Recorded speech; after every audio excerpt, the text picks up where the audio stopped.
હો મળે જો આશીર્વાદ માં ચામુંડના, મળે જો આશીર્વાદ માં ચામુંડના, એની જિંદગી બદલાઈ જાય પલવારમાં, એની જિંદગી બદલાઈ જાય પલવારમાં.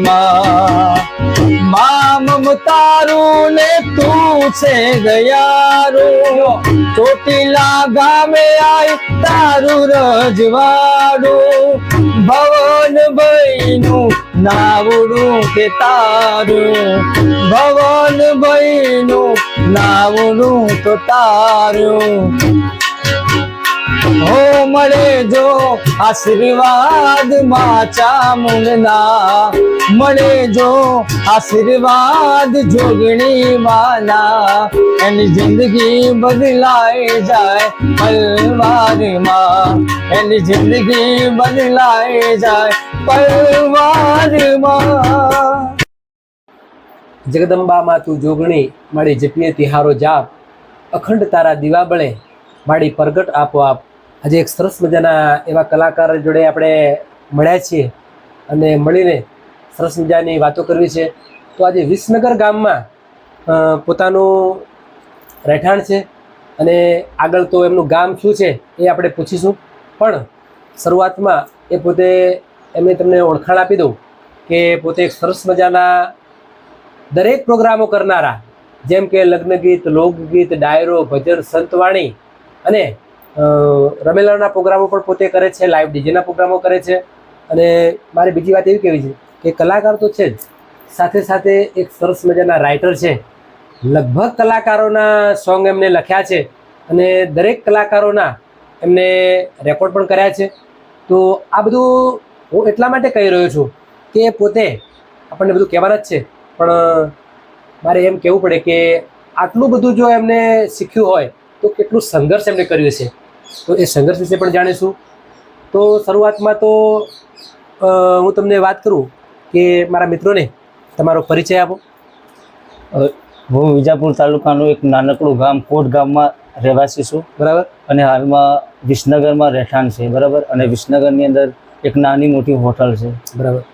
અને સંગીત ક્ષેત્રમાં લગભગ નાનપણથી જ આ લાઈનમાં જોડાયેલો છું, બરાબર. પ્રથમ તો હું તમને એમ કહીશ કે મારી આ ગુજરાતી રંગમંચમાં તમને સમય ન હોવા છતાં આજે તમે મારા જોડે આવ્યા છો અને સરસ મજાના તમારા જે પણ કામ છે એ મને જણાવી રહ્યા છો. તો તમને એકવાર થેન્ક યુ કહીશ, કારણ કે તમે ઘણી બધી વસ્તુથી સંકળાયેલા છો. તમારે પોતે પોતાનો બિઝનેસ છે, તમે પોતે રાઇટર છો, સરસ મજાનું ગાઓ છો, પ્રોગ્રામો પણ હેન્ડલ કરો છો. તો આ બધું કરવાનું જે કારણ છે એની વિશે આપણે વાતો કરીશું. તો પ્રથમ મારો પ્રશ્ન એ છે કે પોતે તમારું જે ગામ છે એ મૂકીને તમે અહીંયા વિસનગર જે રહો છો અને જે સંગીત ક્ષેત્રે જે તમે સંકળાયા છો, તો આ વિચાર કઈ રીતે આવ્યો? સંગીતની દુનિયામાં તો કહી શકું કે અમારો પરિવાર, મારા ફાધર પોતે પણ સિંગર છે, ખૂબ સારા. બસ એમને જોઈને અને આ ભવન કાકા જે અમારા ગામના કોટના વતની છોટી મણિરાજ, બરાબર, એમને પણ જોઈને ઘણું બધું હું શીખી શકું છું, બરાબર. અને આ બધાના વડીલોના આશીર્વાદથી આજે પણ કંઈ પણ શું તો એમના એક આશીર્વાદ છે મારા ઉપર, બરાબર. ખૂબ સરસ. તો મારો બીજો પ્રશ્ન એવો હતો કે તમે ઘણા બધા કલાકારો જોડે કામ કર્યું છે, તો એવા થોડા ઘણા કલાકારોના જે હાલ બજારમાં ટ્રેન્ડિંગમાં જે ચાલી રહ્યા છે, તો એવા કલાકારોને મારા દર્શકોને જરા તમે જણાવો.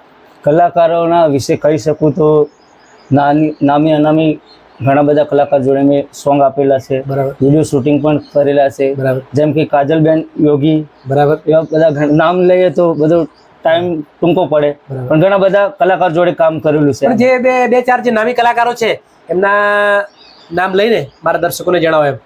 કાજલબેન યોગી છે, મુક્તાબેન આપણા સમાજના, બરાબર, મતલબ બહુ ગૌરવની વાત કહેવાય. મુક્તાબેન યોગી, બરાબર, જે ડાયરા કિંગ, સારા એવા ઓર્કેસ્ટ્રા કલાકાર, બરાબર. મુક્તાબેન યોગી જોડે પણ કામ કર્યું છે. ઘણા બધા એવા ઘણા સિંગરો છે, બરાબર.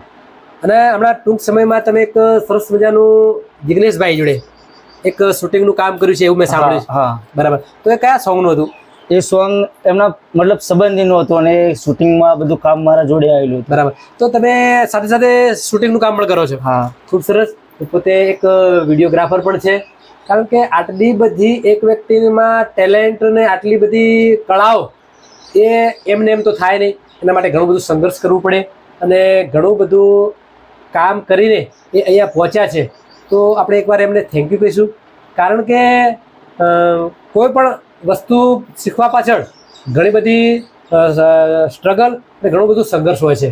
તો ભાઈને કહીએ કે તમે ભજન પણ ગાઓ છો, ગરબા પણ ગાઓ છો, તો તમને ઘણા જે કલાકારો છે એમાં તમને વધુ પડતા જે કલાકાર ગમતા હોય એવા કોણ કલાકાર છે? કલાકારોમાં તો મતલબ તમને અતિ પ્રિય હોય એમ? હાલમાં તો કલાકાર વિશે કહી શકું તો ઘણા બધા કલાકારો સારા જ હોય છે, બરાબર. એમાં હેમંતભાઈ ચૌહાણ છે, એમના ભજન પણ બહુ મેં સાંભળ્યા છે. બરાબર. જૂના જે ભજનીકની દુનિયામાં બહુ ઊંચું નામ કહેવાય એવા ઘણા શિરમોર બધા- ભજન ગાયક પણ એમને કહી શકાય. હા, એ તમારા પ્રિય છે. તો એમના જે ભજનો તમે સાંભળતા હશો, એમના જે ભજન તમે ગાતા હશો, તો એમાંનું કોઈ ભજન તમે ગાઈ શકો ખરા? હા. તો મારા દર્શકોને જરા તમારા અવાજમાં અને ભાઈ વિશાલભાઈની સંગતમાં આજે સરસ મજાનું એક ભજન સાંભળીશું અને પછી આગળ આપણે જે વાર્તાલાપ છે એ આગળ કરીશું.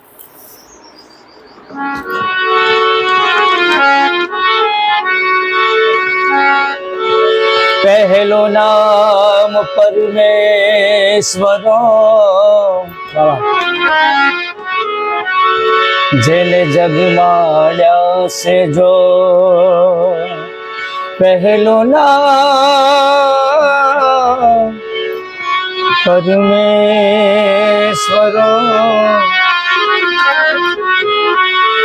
જેને જગમાળ્યા છે જો.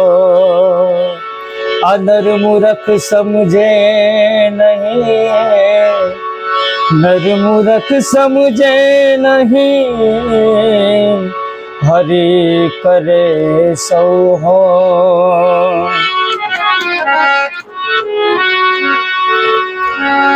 તો સદગુરુ તમે મારા તારણહાર,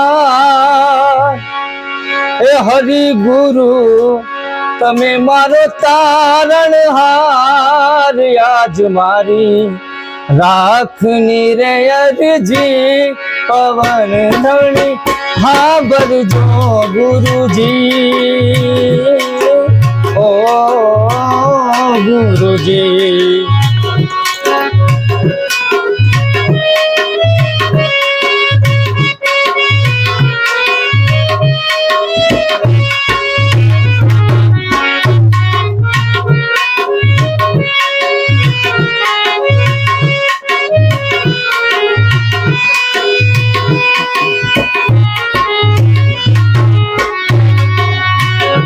એવા ઊંડા સાગર ને હંસલા નિર્ગણા ગુરુજી. ઓ ગુરુજી. આવા ઊંડા એવા ઊંડા સાગર ને હંસલા નિર્ગણા ગુરુજી. ઓ કે બેડી મારી કેમ કરી ઉતરે પાર, બેડી મારી કેમ કરી ઉતરે પાર. આજ મારી રાખની રે અરજી, પવન ધણી હા બરજો ગુરુજી. ઓ ગુરુજી. બહુ સરસ મસ્ત ભજન તમે ગાયા. Thank you so કારણ કે ભજન સાંભળીએ એટલે એક અનોખો આનંદ ઊભો થાય છે અને જીવનમાં ભજન સાંભળવું, ભજન ગાવું એ એક એવી વસ્તુ છે કે જેનાથી આનંદ તો આવે જ છે, પણ સાથે સાથે તમારા જીવનમાં પણ જો ભજન ઉતરી જાય તો માણસ ક્યાંય ને ક્યાંય પહોંચી જાય છે. જે કાર્ય આજે તમે કરી રહ્યા છો, એક જ વ્યક્તિ આટલા બધા કામ કરે તો આટલું બધું તમે જે સંઘર્ષ કરો છો, તો એમાં ઘણીવાર કોઈ એવો કોઈ બનાવ બનેલો કે જેથી તમને ઘણી તકલીફમાં તમે મુકાણા હોય, એવો કોઈ બનાવ બનેલો તમારા જીવનમાં? ના, એવો તો કોઈ મતલબ બનાવ નથી બન્યો. કારણ કે એટલી તો માતાજીની ગુરુ મહારાજની કૃપા કહેવાય. કારણ કે આટલું કૃપા બધું છે. સંઘર્ષ કરતા હોય માણસ તો એને ક્યાંક ને ક્યાંક તો તકલીફો પડે એમ, પણ છતાં આજ સુધી તમારા જોડે કોઈ એવું બન્યું નથી. તો એ ખરેખર ગુરુ મહારાજની કૃપા કહેવાય. કારણ કે તમે ભજન કરો છો, જે ભજન માણસ કરતો હોય ને, અને લગભગ પરમાત્મા કોઈ જાતની તકલીફ નથી પડવા દેતા. બરાબર, ખૂબ સરસ. તો કોઈ એવો સરસ મજાનો અનુભવ થયો હોય તમને આ ફિલ્ડમાં, તો એવો કોઈ પ્રસંગ? આ ફિલ્ડની અંદર એવું કે એક ટાઈમમાં એવું હતું કે મતલબ સિંગર બનવાનું એક જોરદાર સપનું લઈને બેઠો હતો, બરાબર. પણ આમ શક્ય નહોતું એમ. હા હા, એક વાર એવું પણ હારી પણ જતો કે આ લાઈનમાં આવું નહીં, બરાબર. પણ તો પણ એવું આમ અંદરથી વિચાર આવે કે બસ કંઈક કરવું છે એમ, કરવું છે, સાચી વાત. કંઈક કરવું છે એમ. હા. એક દિવસની અંદર એવું હતું કે મારો ફર્સ્ટ પ્રોગ્રામ જંત્રાલ કમાલપુર વિજાપુર તાલુકાનું ગામ બરાબર. અને યોગેશ્વર ભગવાનનું જે સ્ટેજ કહેવાય ત્યાં ઘણું બધું ઓડિયન્સ હતું અને એની અંદર મેં મતલબ ફર્સ્ટ વાર ભાગ લીધેલો હતો. મતલબ કોઈ સમજણ નહીં, શરૂઆત સંગીતની. બરાબર. ત્યારે મારો આખો પરિવારે જોડે હતું, સાંભળવા માટે આવેલો. ત્યારે લગભગ બધા સિંગરોના નામ આવ્યા 2-3 વાગ્યા સુધી, પણ મારું નામ ના, એટલે ઘરવાળાને એવું થયું કે મારો છોકરો ઊંઘી ગયો છે એમ, બરાબર. ઊંઘી ગયો છે એમ, પ્રોગ્રામ પતી જશે એમ. પણ 3 વાગે મારું નામ બોલાણ્યું બરાબર.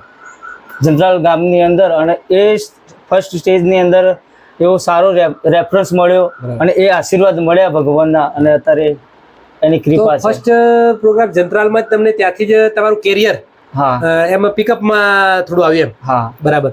એ પછી તમે સારા લેવલે આજે પહોંચ્યા છો અને ઘણા બધા કામ સાથે લોકોને સંતોષકારક કામ કરી આપો છો, જેમ કે સારા એવા ગીતો લખી આપો છો, સારા એવા પ્રોગ્રામો કરી આપો છો. તો ફેમિલીનો સપોર્ટ કેવો છે આમાં? આમાં સંગીત ક્ષેત્રથી તો વાત કરું તો ફેમિલીનો જોરદાર સપોર્ટ છે. બરાબર. જોરદાર, કારણ કે મારા પપ્પા પણ સારા એવા ભજનીક છે, બરાબર. સિંગર છે, અને મારા ફેમિલીમાં મારા ભાઈ ભાભી બધાનો જોરદાર સપોર્ટ છે. અને મારા દાદા પણ એક કવિ હતા, બરાબર. અને જે પણ કંઈક છે લખવાનું જે હું કરી રહ્યો છું રાઇટર, એ એમના આશીર્વાદ છે એમ. આ એક બ્લડ રિલેશન કહેવાય છે, હા. જે લોહીના ગુણ એ આજે તમારામાં ઉતર્યા છે આજે. હા. કારણ કે તમારા દાદા હતા એ પોતે સારા એવા કવિ હતા અને તમારા પિતા સરસ મજાના ભજનીક છે, તો એ ડાયરેક્ટલી એ ગુણ તમારામાં આજે છે. અને એ તમે બંને કામ હારે કરી રહ્યા છો. તો સરસ મજાના ગીતો લખવાનું કારણ અને સરસ મજાનું ગાવાનું કારણ એ તમારું જે કહેવાય લોહીના ગુણ, હા. એ આજે આપણે 100% કહી શકીએ લોકોને એમ કે આજે તમે જે પણ કરી રહ્યા છો એ તમારા દાદાના સપોર્ટથી અને તમારા પિતાના સપોર્ટથી. તો તમારા પિતા પણ સરસ મજાના ભજનીક છે, સારા એવા લોકોને અત્યાર સુધી ભજનો એ લોકો જોડે ગાયા છે, લોકોનું મનોરંજન પૂરું પાડ્યું છે. તો મારી આગળની વાત એવી હતી કે તમે જ્યારે ભજનમાં અથવા કોઈ પ્રોગ્રામમાં તમે ફર્સ્ટ ટાઈમ જ્યારે પ્રોગ્રામ કર્યો તો તમને કેવું ફીલ થયું હતું? બસ ફર્સ્ટ ટાઈમ ભજનની અંદર જે પ્રોગ્રામ કર્યો તો સારું એવું રિલેટિવ મળ્યું, અને સારું ઓડિયન્સ મળ્યું, અને સારો રેફરન્સ મળ્યો, બરાબર. અને બધાના આશીર્વાદથી જે પણ છે એના પબ્લિસિટી, બરાબર. બસ એના આશીર્વાદ. તો એનો આશ્રય આપણે દર્શકોને આપીશું, કારણ કે દર્શકો તમને આવકારે છે તો આ લેવલે તમે પહોંચ્યા છો. તો દર્શકોને શું કહેવું છે તમારે?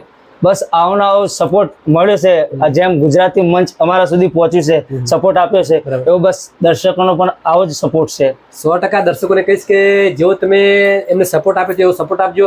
અને ગમે ત્યારે તમારા કોઈ એવા પ્રસંગો હોય અથવા એમનું કોઈ વિડીયોનું કામ હોય, કોઈ ગીતનું કામ હોય, કે કોઈ ફોટોગ્રાફરનું કામ હોય, કે પછી કોઈ પ્રોગ્રામનું કામ હોય, તો 100% એમને મળજો.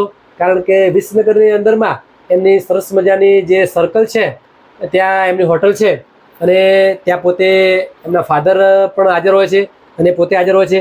નાનું મોટું કંઈ બી કામ હોય તો 100% એમને મળજો, તો તમને સંતોષકારક કામ કરી આપશે. અને મારો નંબર પણ આ ચેનલમાં છે, તો મારા દ્વારા પણ તમે એમને કોન્ટેક્ટ કરી શકશો. કારણ કે એ ઘણા વર્ષોથી આમાં સ્ટ્રગલ કરી રહ્યા છે અને લોકોનું ખરેખર સારું એવું મનોરંજન પૂરું પાડી રહ્યા છો. અને તમે એમની એક ચેનલ છે, એ આપણે પૂછીશું એમનું કઈ એમની ચેનલ છે અને શું એમનું નામ છે.